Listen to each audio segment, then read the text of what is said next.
শনিবার গভীর রাতে ভূমধ্য সাগরে যুক্তরাষ্ট্রের রণতরী থেকে ছেড়ে যায় এক একটি যুদ্ধবিমান।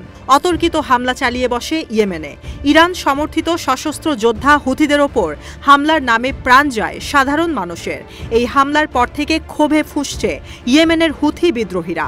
ডোনাল্ড ট্রাম্পের চাপ যেন সূচ হয়ে ঢুকে ফাল হয়ে বের হয়েছে ইসরায়েল আর লোহিত সাগরে।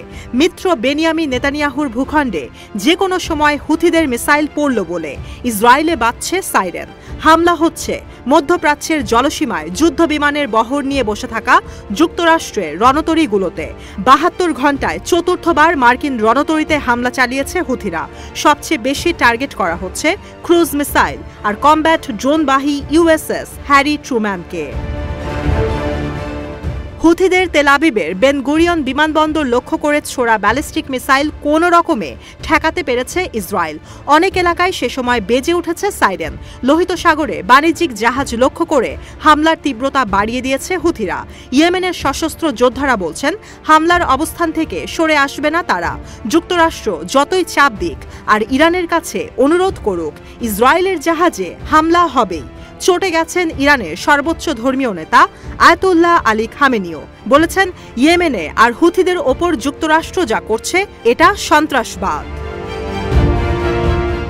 হুথি পররাষ্ট্রমন্ত্রী জামাল আমির বলেন, গাজায় গণহত্যা শুরু করায় আবারও লোহিত সাগরে জাহাজে হামলা করবে হুথিরা। তিনি বলেন, গাজায় ত্রাণ সরবরাহ যতদিন বন্ধ থাকবে, অপারেশন থেকে সরে আসা নিয়ে যুক্তরাষ্ট্র বা ইরানের সঙ্গে কোনো আলোচনা হবে না।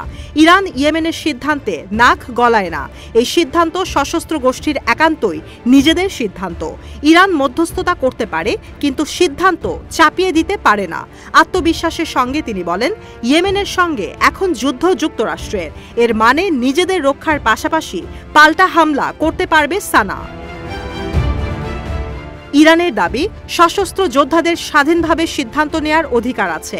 অথচ ডোনাল্ড ট্রাম্প বলেছেন, হুথিরা কোনো হামলা করলে সেটার জন্য ইরান দায়ী। সশস্ত্র এই গোষ্ঠীকে পুরোপুরি নির্মূল করার কথাও বলেন তিনি। যদিও হুথি পররাষ্ট্রমন্ত্রী বলেন, যুক্তরাষ্ট্র ইরানকে হুমকি দিচ্ছে, ইয়েমেনে হামলা করছে। তারা যা করছে হুথিরাও তাই করবে। তারা মার্কিন রণতরী ইউএসএস ট্রুম্যান দিয়ে হামলা করলে হুথিরাও এই রণতরীতেই হামলা করবে। হুথিরা জানায়, ইরানের প্রতিরোধ অক্ষের অংশ হলেও তারা পুতুল না।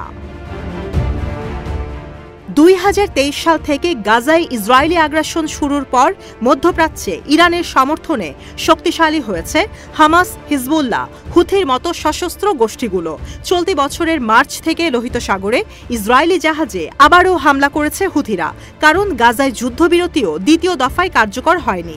ত্রাণ সরবরাহ বন্ধ করে রেখেছে তেল আবিব। ২০২৩ সালের নভেম্বর থেকে এখন পর্যন্ত লোহিত সাগরে শতাধিক জাহাজ লক্ষ্য করে হামলা চালিয়েছে হুথিরা। চলতি সপ্তাহের শুরুতে রাজধানী সানা সহ হুথি নিয়ন্ত্রিত এলাকাগুলোতে পুরো দমে হামলা চালায় যুক্তরাষ্ট্র। চলতি সপ্তাহে ইয়েমেনের বিভিন্ন স্থানে ৪০টিরও বেশি হামলা চালায় যুক্তরাষ্ট্র। এর মধ্যেই গাজায় পুরো দমে আগ্রাসন শুরু করে ইসরায়েল। সব মিলিয়ে মধ্যপ্রাচ্য উত্তেজনা আবারও চরমে।